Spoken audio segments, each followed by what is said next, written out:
Today's world of heavy-duty diesel trucks is almost entirely dominated by large inline-six four-stroke engines, but that wasn't always the case. As a matter of fact, there was a time not too long ago where it was two-stroke diesels that actually dominated the marketplace. So today we're going to rewind the clock and take a look at Detroit Diesel's two-stroke engines and see just what makes them so good. Let's get into it.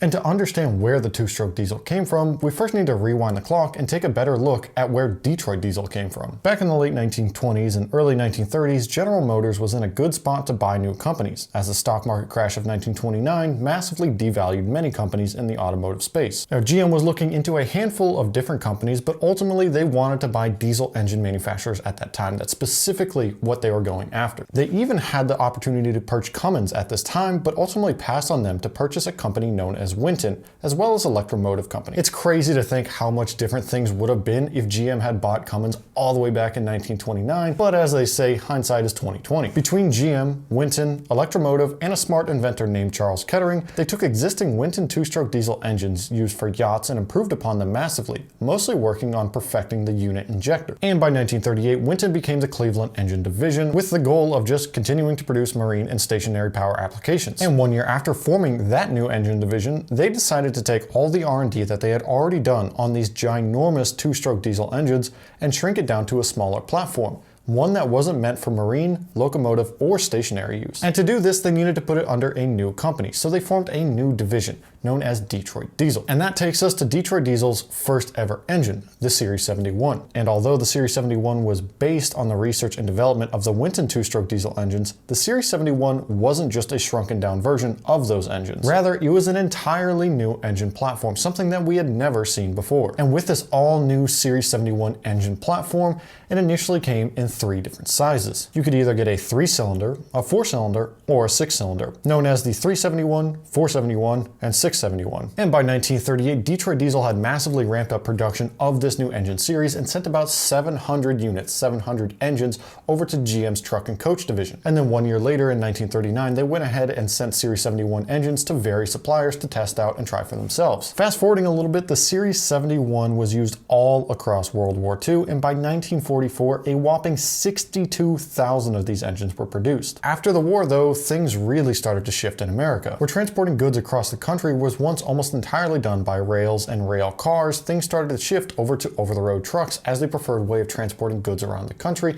and this happens to coincide with the Federal Aid Highway Act of 1956, which massively improved intercity travel as well as interstate travel. By then, Detroit had also introduced 2 other engine series, the Series 110 and the Series 53, both of which were also two-stroke diesel engines. Alright, that's enough about where the two-stroke diesel engine came from. It's time we take a look at how this thing actually works, because it's pretty interesting. Now, rather obviously, a two-stroke diesel functions quite a bit differently than a 4-stroke diesel, as the name implies. With a 4-stroke diesel engine, or just a 4-stroke engine in general, there's going to be an intake stroke, compression stroke, ignition stroke, and an exhaust stroke. But with a 2-stroke diesel, intake, compression, ignition, and exhaust all happen in 2 strokes and 1 rotation of the crankshaft, rather than 4 strokes and 2 rotations of the crankshaft. In this diagram here, you can see how this works, with the intake port of the cylinder located at the bottom of the cylinder on the wall, rather than an intake valve at the top of the engine. But this presents a big problem already. With the intake stage happening at the bottom of the stroke, there is no vacuum to pull air into the cylinder like a 4-stroke engine does, which means 2-stroke diesels require some sort of forced induction just to operate normally. And while there is no intake valve on the head, there is still an exhaust valve on the head, as well as the fuel injector. And the way this works, by effectively just cutting the strokes in half, they do the intake and the exhaust stage at the same time. As the piston reaches bottom dead center of the combustion cycle, the exhaust valve opens around the same time that the intake port is revealed, with air being pushed into the cylinder by forced induction, also helping to push out the exhaust. Alright, so it's at this point in the video, you know where Detroit Diesel came from, you know where the 2-stroke diesel came from, and you know how it works. The question is, why even bother with this? What is the point of a 2-stroke diesel as compared to a 4-stroke diesel? For one, the 2-stroke diesel design is not only simpler with fewer moving parts, but it is also quite a bit lighter, smaller, and easier to manufacture. Granted, the weight of the engine isn't particularly important for over-the-road truck applications, but it is still a benefit worth noting. As a side note, note, lightweight is a very, very loose term here because the smallest 71 series engine, the 371, that little 3-cylinder engine, came in at over 1,500 pounds. I think it's safe to say this is not something you're going to be swapping into your Miata. And with less moving parts to fail, there also comes the benefit of reduced maintenance, at least in theory, which is a massive plus because when your truck breaks, the money stops coming in. And because the weight is low, the physical size is small, and there are twice as many combustion events happening per engine cycle, the power to weight or power to physical size ratio of a 2-stroke diesel is far past anything a 4-stroke diesel could offer at the time. And although you could argue this is less of a benefit than it used to be, having the ability to run on different types of fuels, including heavy fuels and low quality fuels, is a pretty big advantage, particularly in certain applications where fuel availability or quality is a concern. And with these advantages, it's pretty clear to see how the 71 series, how the Detroit diesel 2-stroke engine in general became so popular. It was just simply good. And it became even more popular after Detroit diesel introduced a new variant of the 71 series, which is the V variant. With this new V layout, Detroit diesel was not only able to offer engines with more power than ever before, but also a variety of different displacements, giving you more choices than ever. The options for the V71 include the 6V71, 8V71,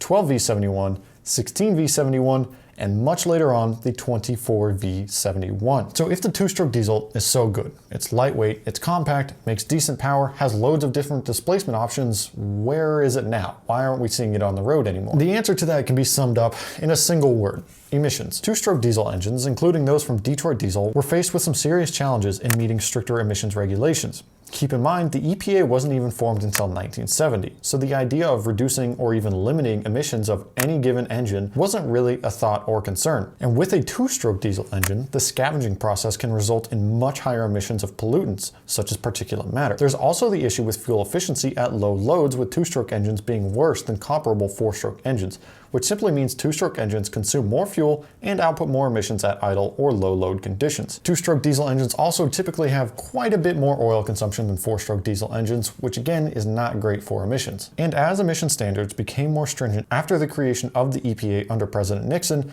meeting these requirements became increasingly difficult for Detroit's 2-stroke engines, until they eventually just couldn't meet the on-road emissions restrictions and had to be phased out entirely. So that brings up a good question here. If the 2-stroke diesel engine has a lot of pros, it's small, compact, makes a good amount of power, and the only con is really the emissions output, couldn't this be modified with modern technology in order to bring it up to today's emission standards? And the answer is not really no. Detroit did make advancements in the emissions output of their 2-stroke engines by adding electronic controls, but eventually it just wasn't possible to keep up with the demands of the EPA. The underlying issue is that with 2-stroke diesel engines, the combustion configuration allows unburned fuel to pass out of the exhaust port before the port is closed, resulting in excessive emissions output. And as long as that underlying design exists in the 2-stroke engine, it's just simply not going to meet the EPA's demands. It's just not possible. And it's much of the same reason that 2-stroke gas engines are kind of being phased out, again, thanks to the EPA with their emissions restrictions. So 2-stroke dirt bikes, 2-stroke power tools like a leaf blower, stuff like that, it is slowly being phased out, again, because 2-strokes are just really bad on emissions output. That being said, a 2-stroke diesel engine is still feasible to use in off-road applications where you can sort of get around emissions testing in some situations, particularly for something like a tractor powered by a Detroit diesel engine. But for on-road applications, there's really no getting around the EPA's requirements, unless you want to do it illegally. And I don't say this very lightly, but I think it's safe to say that the Detroit diesel 2-stroke, the 71 series as well as their other series of engines, are some of the most important engines in America's history. With their massive popularity and the shift from rail cars over to over-the-road trucking for transporting goods across the country, these engines quite literally helped to build America into what it is today. And partially what makes the 2-stroke diesel engine so interesting is the fact that no other companies from that time frame, Cummins, Caterpillar, they weren't even competing with the 2-stroke diesel engine because they were just making 4-stroke engines. They had no interest in doing this 2-stroke over-the-road truck engine. At one point, Detroit diesel quite literally controlled around 30% of the market share for over-the-road truck engines and built an absolutely massive amount of these 2-stroke engines,